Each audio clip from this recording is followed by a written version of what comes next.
You are not the same person you were 10 years ago. Not metaphorically, not philosophically, physically.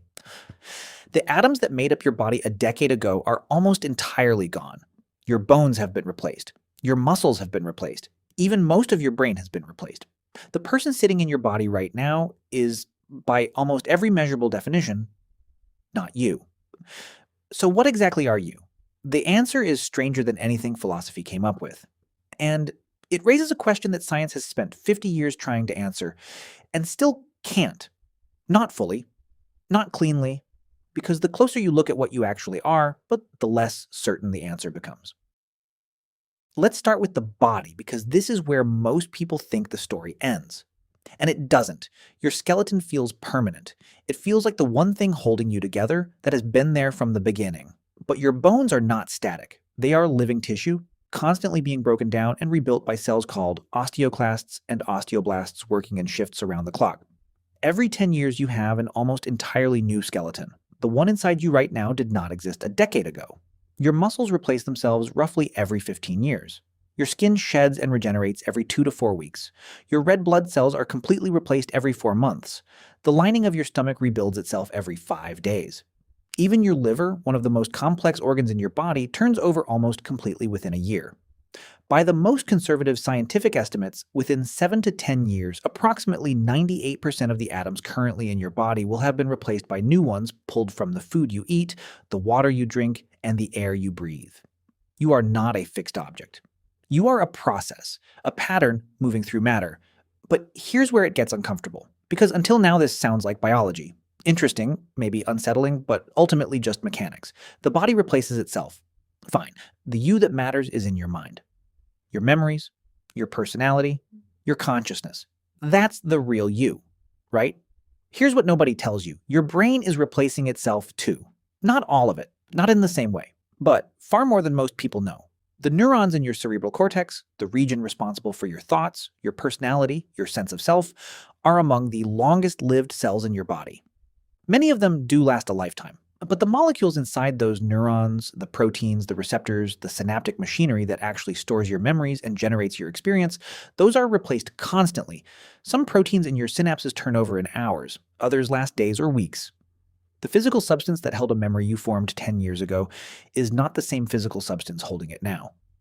The memory has been transferred, rebuilt, reconstructed, like a song recorded onto a new tape.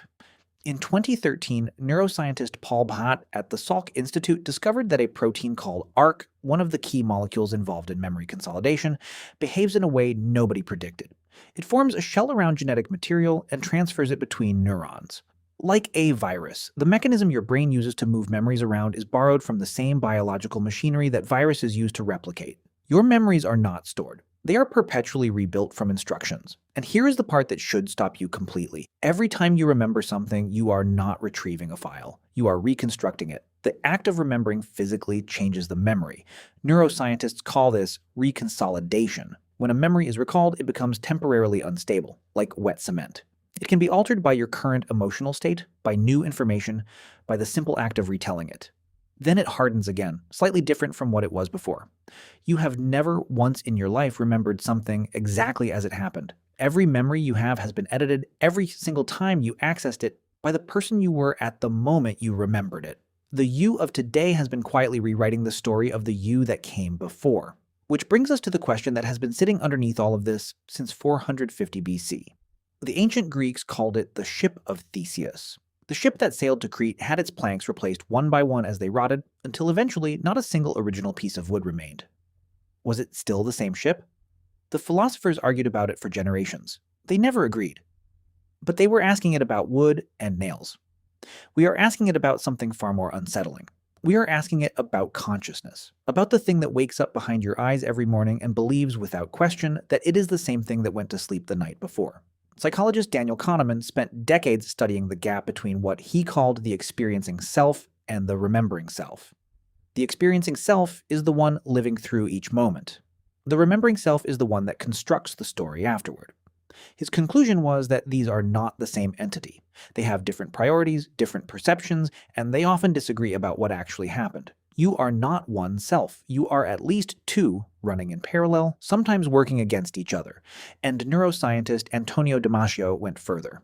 His research showed that the sense of being a continuous self, the feeling that the you of today is the same you as yesterday and 10 years ago, is not a fact. It is a story your brain tells you, constantly, automatically, without asking your permission. The self is not something you have, it is something your brain generates, moment to moment, to keep you functional. Strip away the generation mechanism and the continuity dissolves. So here's where we actually are.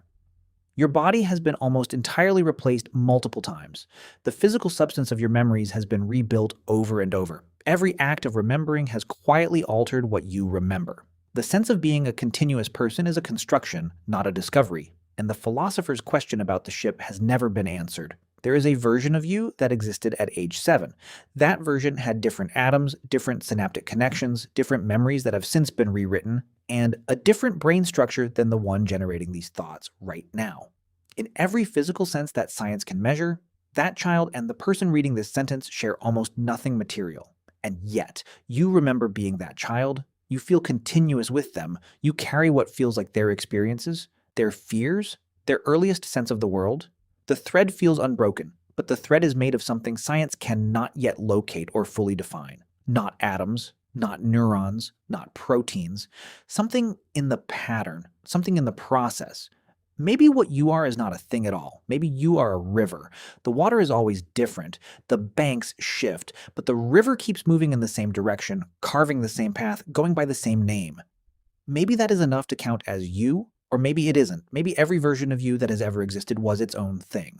Born, lived briefly, dissolved, and was replaced by someone new who inherited the memories and mistook them for their own. Maybe you have already died several times, and the you sitting here right now has no idea. The atoms don't know, the neurons don't know, and after 50 years of trying, neither does science.